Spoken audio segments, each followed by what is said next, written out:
Queen Esther saves the day with a whole lot of courage and a little bit of royal sass. Haim. Once upon a time, in the mighty land of Persia, where the camels wore fancy blankets and the cookies were shaped like palaces there, lived a brave girl named Esther. Now, Esther didn't start off with a crown or a castle.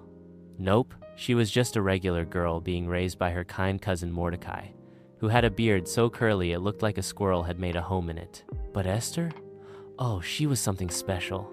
She was smart, kind, and had the biggest, brightest eyes in the whole kingdom. Everyone loved her, even her pet goat, Kevin. Chapter 1. The King and the Royal Beauty Pageant. One day, the king of Persia, King Xerxes, try saying that 5 times fast, decided he needed a queen. Not just any queen, a fabulous, charming, wow, she's amazing kind of queen. His last queen, Vashti, had just walked out of the castle because she was done with his drama. So, what did King Xerxes do? Did he go on a dating app? Nope. Did he look for someone who could rule wisely? Nope. He threw a royal beauty pageant. Yefe literally said, "Bring me the prettiest ladies in the kingdom." Esther didn't want to go, but Mordecai said, "Give it a try. Just don't tell them you're Jewish. Keep that a secret for now."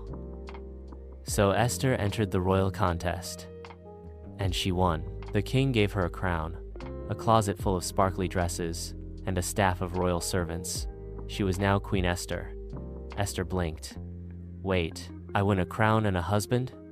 That's a lot in one day. Chapter 2. The Sneaky Guy with the Big Hat. Now, everything would have been happily ever after, except for one guy. His name was Haman. Boo-hoo! It's okay. You can boo every time we say his name.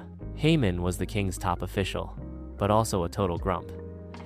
He wore a giant hat, had a bigger ego, and was allergic to kindness. One day, Haman got very mad because Mordecai, remember Esther's cousin, wouldn't bow down to him.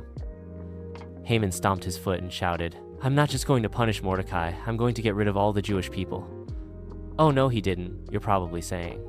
Oh yes, he did. He tricked King Xerxes into signing a law to get rid of them all. He even picked a date with dice, which, by the way, is where Purim comes from. Surprise. Chapter 3.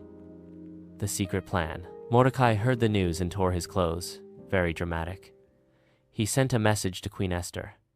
"Help! You have to stop this." But Esther was scared. No one is allowed to go talk to the king without being invited.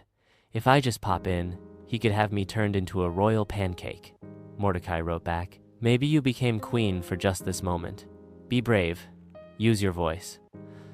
So Esther took a deep breath, put on her best crown, and walked into the throne room. Royal trumpets sound. Everyone held their breath. Would the king be mad? Would he yell? Would he throw his royal sandwich at her? Nope. The king smiled and held out his golden scepter. "Esther, my queen, what do you want?" "Up to half my kingdom." Esther blinked. How about dinner?" That's right. Esther invited the king and Haman to a royal feast. Then, another one. She knew timing was everything. Chapter 4. The Dinner Reveal. At the second dinner, Esther stood up, took a deep breath, and said, "My king, someone wants to hurt me and my people." The king gasped, mid-sip of royal grape juice. "Who would dare?" Esther pointed a perfectly manicured finger. "Him! Haman!" Boo.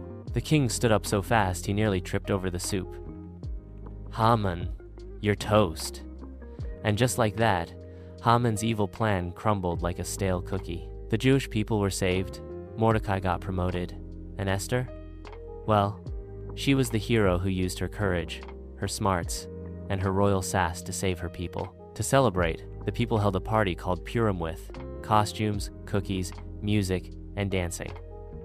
And triangle cookies called Hamantashen that totally looked like Haman's silly hat. Every year, we remember brave Queen Esther, the girl who became a queen, kept her cool, and stood up for what was right. And that, my royal friends, is the story of Esther, the queen who saved the day.